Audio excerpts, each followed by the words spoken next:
Good day, class. Welcome to our General Chemistry 2 class. For this video, we are going to cover acids and bases. The following will be the objectives. Number 1, define Bronsted acids and bases. 2, discuss the acid properties of water. 3, calculate the pH from the concentration of hydrogen ions or hydroxide ions in aqueous solutions. 4, describe how a buffer solution maintains its pH. And 5, calculate the pH of a buffer solution using the Henderson-Hasselbalch equation. Let's recall the common properties of acids. Number 1, acids generally have sour taste. 2, they change litmus paper from blue to red. They react with 1, metals to produce hydrogen gas, with hydroxide bases to produce water and ionic compound, and 3, carbonates to produce carbon dioxide. Whereas bases exhibit the following properties. Generally, they taste bitter. 2, they are slippery. 3, they change litmus paper from red to blue.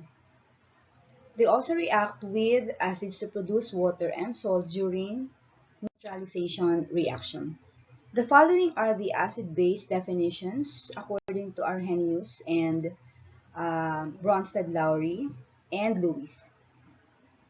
So according to Arrhenius, an acid is a hydrogen-containing substance that produces hydrogen ions in aqueous solutions, while bases are those that contain hydroxide and produce hydroxide ions in aqueous solution.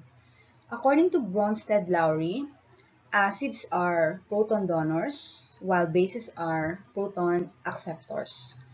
And according to Lewis, an acid is any species that will bind to an unshared pair of electrons, and bases are those that have unshared pairs of electrons. Let's consider this simple reaction. So we have here the reaction between the acid, hydrochloric acid or hydrogen chloride, and water, producing hydronium ion and chloride ion. Below is the molecular representation of the reaction. So you see the molecular structures of hydrogen chloride and water, as well as the products, hydronium ion and chloride ion. So hydrochloric acid or hydrogen chloride, being the acid, is the one that will donate proton. On the other hand, water serves here as or acts here as the base. So this will be our proton acceptor. So acid will disintegrate or will break down or ionize in the solution that is with water to give off hydrogen ion. Hydrogen ion will combine with water. Water will be accepting that proton coming from the acid to form the hydronium ion. The other product from the disintegration of hydrochloric acid will be the chloride ion.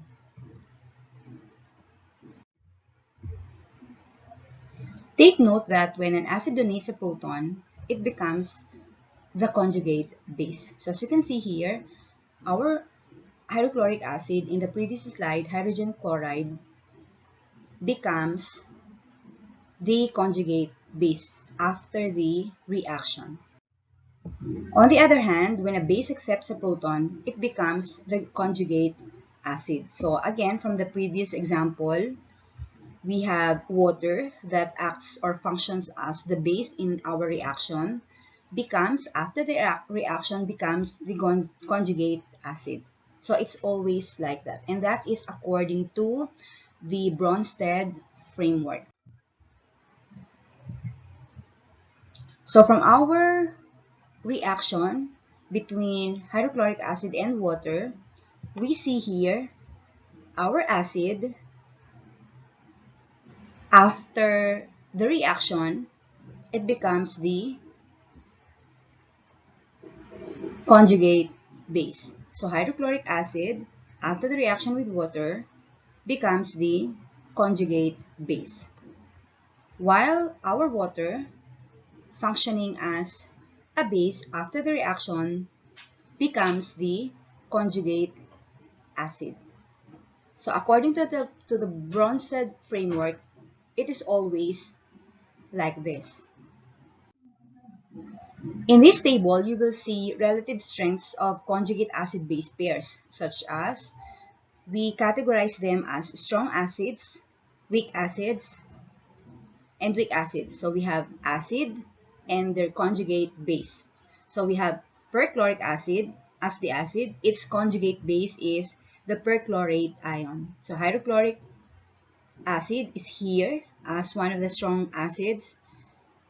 Its conjugate base is the chloride ion. Let's have some sample of weak acids. We have hydrogen sulfate ion as the acid, functioning as the acid. Its conjugate base shall be sulfate ion. Hydrofluoric acid is a weak acid. Its reaction with a base will give its conjugate base fluoride ion. Let's now have the acid-base properties of water. Water undergoes what we call autoionization, which can be represented with the following. So we have in the left side water molecules forming ions hydrogen and hydroxide. The autoionization of water molecules may be represented with the following. So one water molecule combining with another water molecule to form H3O positive is our hydronium ion, and the other product of ionization of water, hydroxide negative ion. Using the Bronsted framework, we can have this represented as we have two molecules of water, one functioning as the acid, the other as the base. So as acid sub 1 ionizes, its hydrogen ion combines with another water molecule to form our hydronium ion, which now, after the reaction, is our acid 2, or the conjugate acid of our base sub 2 in the left side of the equation. So acid 1 functioning as the acid after the reaction becoming the Bronsted conjugate base. So acid sub 1, base sub 1 is its conjugate base. Our other molecule in the left side is our base, functioning as base. After the reaction, it becomes the conjugate acid. So that's how we integrate the Bronsted acid-Lowry theory in the ionization of water. This is how the hydronium ion forms.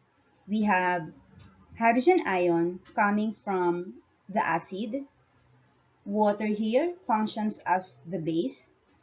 As hydrogen ion is given up by the acid, that goes with or combines with our water functioning as base, obtaining a positive 1 charge, forming the hydronium ion, the H sub 3 O superscript positive.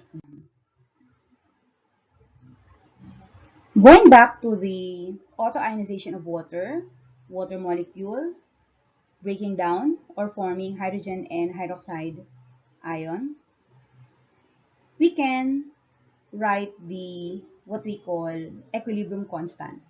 But in the case of water, Kw means the ion product of water. it was found out that water only undergoes partial ionization, meaning only few molecules of water undergo ionization. And in any sample of pure water, the concentrations of hydrogen and hydroxide ions remain, and the concentration of water is unchanged or remains the same. So we can express the equilibrium constant for the ionization of water as Kw, means ion product constant for water, equals the product of the concentrations of hydronium, or in the right side, hydrogen ion, and hydroxide ion. Again, H3O positive means the same, is just the same as hydrogen ion rather.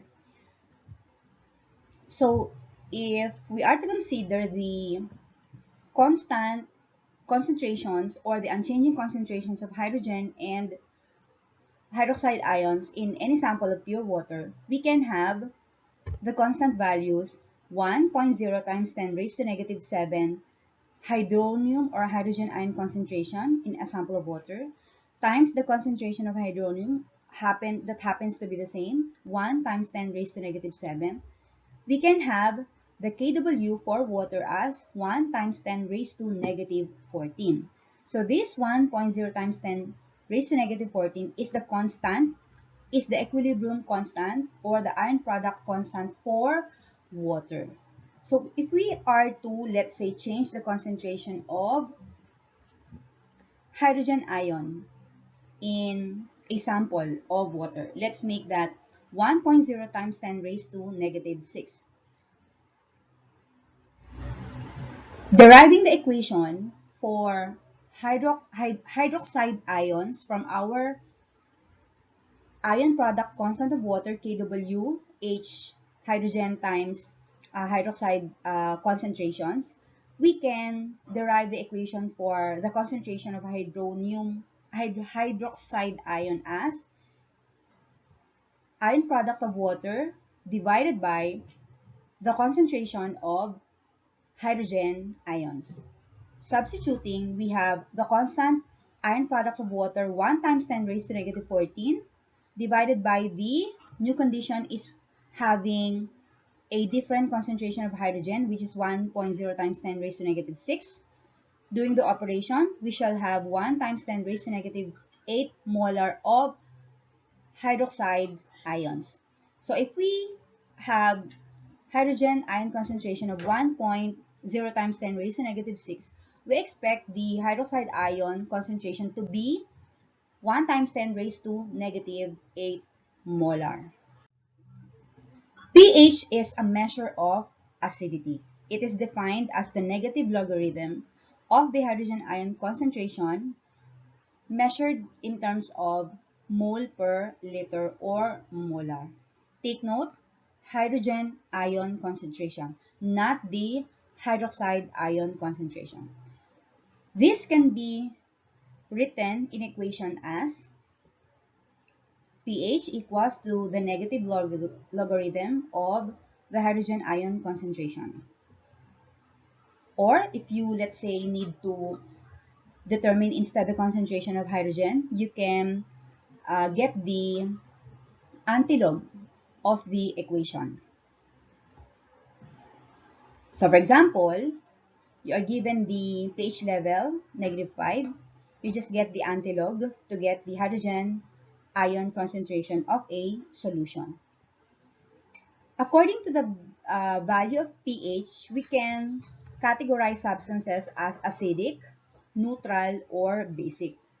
The higher the pH, the closer to 14, the more basic. The closer to 0, the lower the pH level, the more acidic. The closer to the midpoint, there are chances that the substance is maybe neither acidic nor basic or neutral. More specifically, the measure for the pH level for acids range from 0 to less than 7. For basic substances, the pH levels range from greater than 7 to 14. So the closer to 0, the more acidic. The closer to 14, the more basic. 7, pH level 7, gives the substance neutrality. For example, we have this problem. What is the pH level of a substance with hydrogen ion concentration of 2 times 10 raised to negative 5? Is the substance acidic? From our equation, pH is equal to the negative logarithm of hydrogen ion concentration. With the given hydrogen ion concentration of 2 times 10 raised to negative 5, we compute for the pH of the substance here as 4.7, which from our scale gives the substance its category acidic because it is less than 7. So that's how we determine the pH level of a substance and determine whether it is acidic or basic, depending on the pH level whether it is acidic or basic. Another example, what is the pH level of 1 molar of pure water with hydrogen and hydroxide ion concentrations of 1 times 10 raised to negative 7 respectively? Is it acidic or basic? From our equation for the pH, we have the negative logarithm of hydrogen ion concentration. We shall have for this problem the negative logarithm of the hydrogen ion concentration here, which is 1 times 10 raised to the negative 7. So that gives us the pH level of 7. So from our scale, 7 gives our substance its category neutral. If we have pH, we also have pOH, which is also determined using almost the same equation, negative logarithm. But since we are getting the pOH, we are considering the OH concentration or the hydroxide ion concentration. In our problem, we are given the same concentration for hydroxide ions. So we can compute for the pOH of our substance as the negative logarithm of our OH concentration. That's negative logarithm of 1.0 times 10 raised to negative 7. So that gives us a pOH of 7 as well.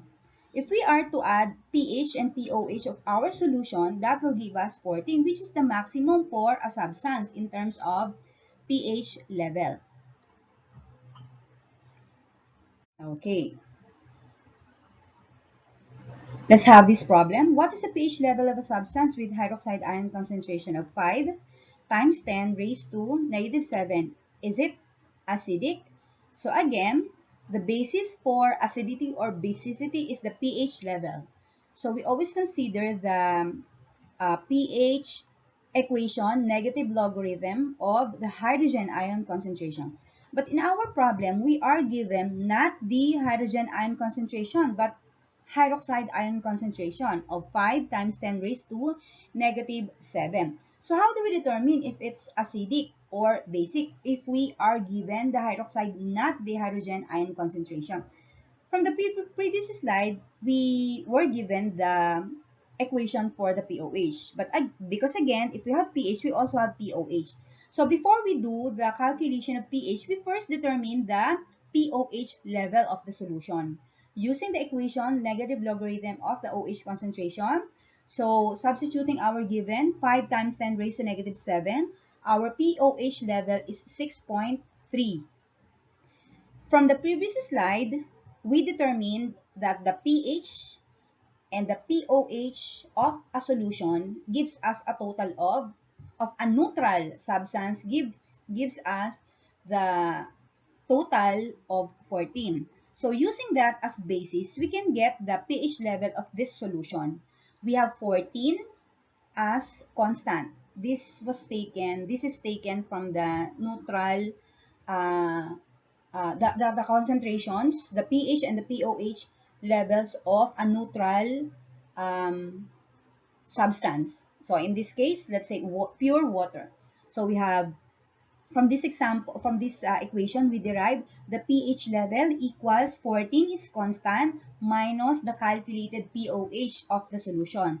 So using our pre-calculated pOH level, we shall have 14 minus the pOH, calculated pOH of the solution 6.3. So 14 minus 6.3, we shall have the pH level 7.7. And then looking at the scale, 7.7 falls between greater than 7 to 14 range, giving our solution basicity. So our solution in the problem is basic because the pH level is higher than 7. So that's how you make use of the pH equation and the pH scale in determining the acidity or basicity of a substance. Let's now go to the buffer solutions. A buffer solution is any solution of a weak acid or a weak base and its salt. So these two, base or acid and its salt, are always present in a buffer solution. A buffer solution has the ability to resist changes in pH upon the addition of small amounts of either an acid or a base. So what is the application of buffer solution? In living things, let's say in the human beings, there are reactions that need to be controlled. For example, our blood is slightly basic, so we have to control we have to regulate rather the pH level of some body fluids. So in order to regulate the pH level of the substances in the body, buffer solutions are used or are present or are contained in the body.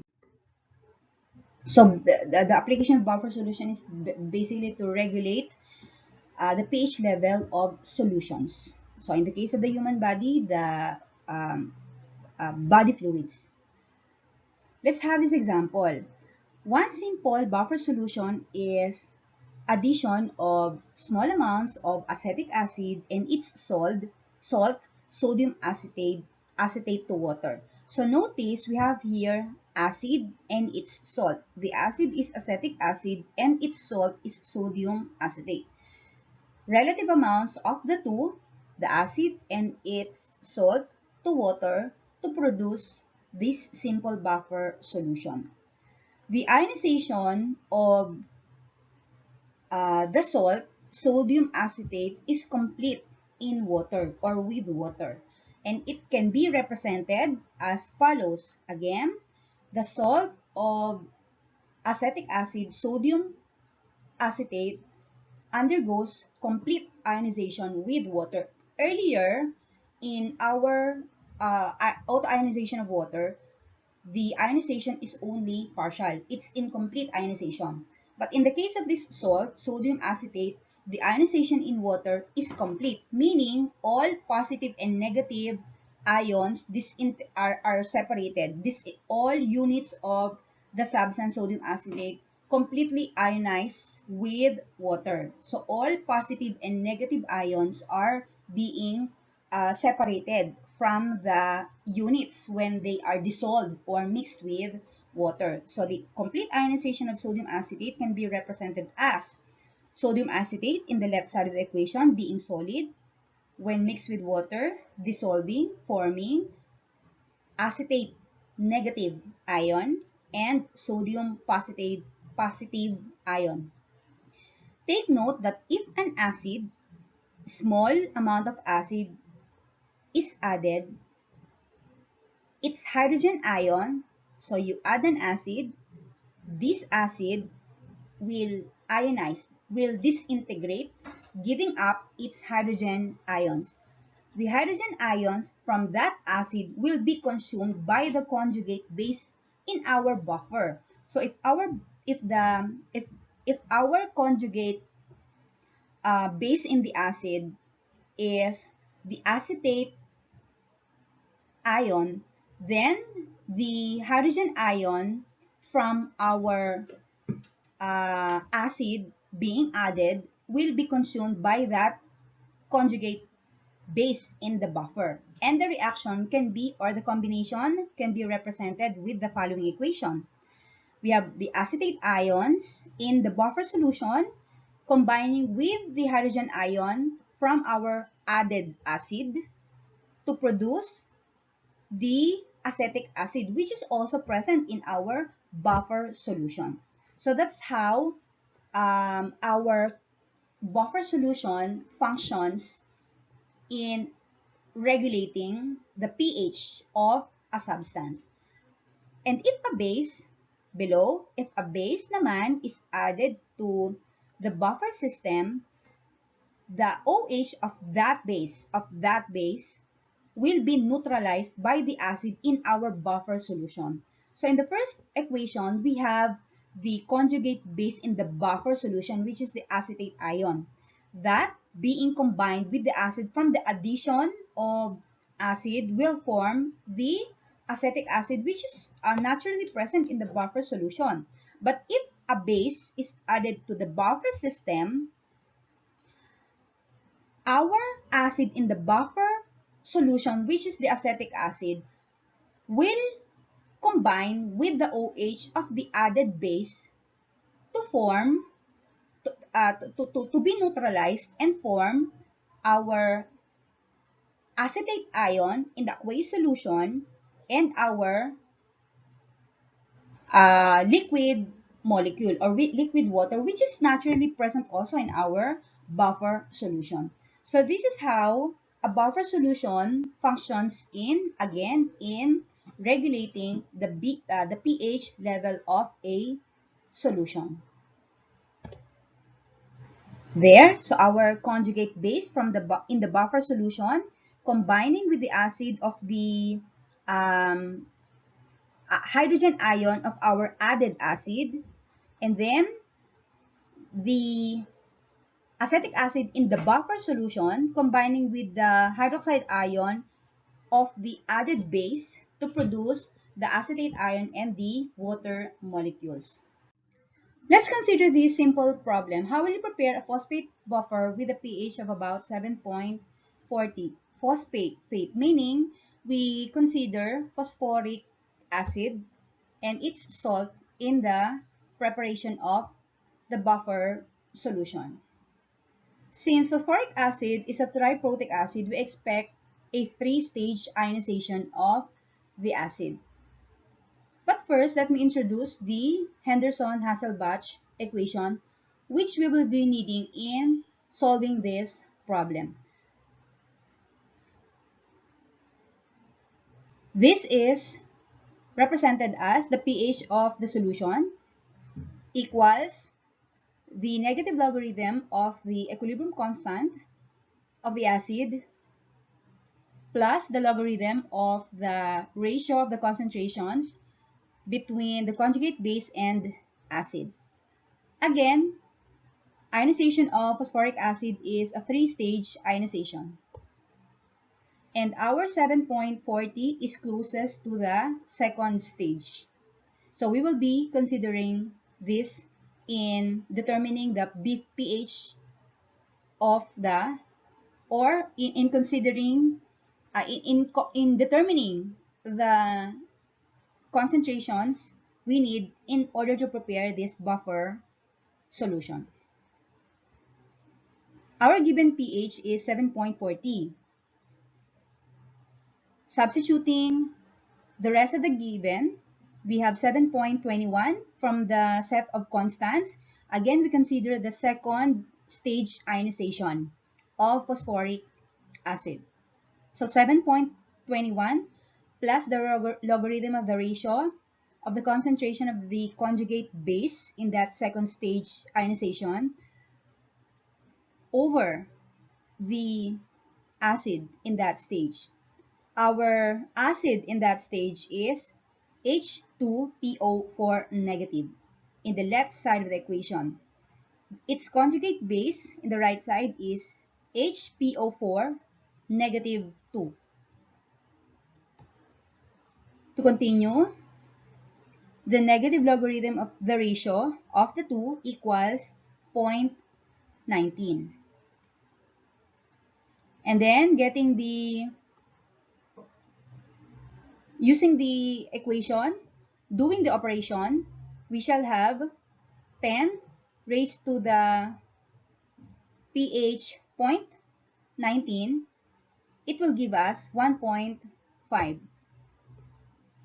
What now is the conclusion? We need to dissolve 1.5 moles of the salt of that acid, sodium hydrogen phosphate, and 1 mole of sodium dihydrogen phosphate in enough amount of water in order to make a 1 liter of the buffer solution. So this is how we make use of the Henderson-Hasselbalch equation in order to prepare a buffer solution with a known pH level, such as this in our problem. So that concludes our lesson on acids and bases. Thank you. Until next time.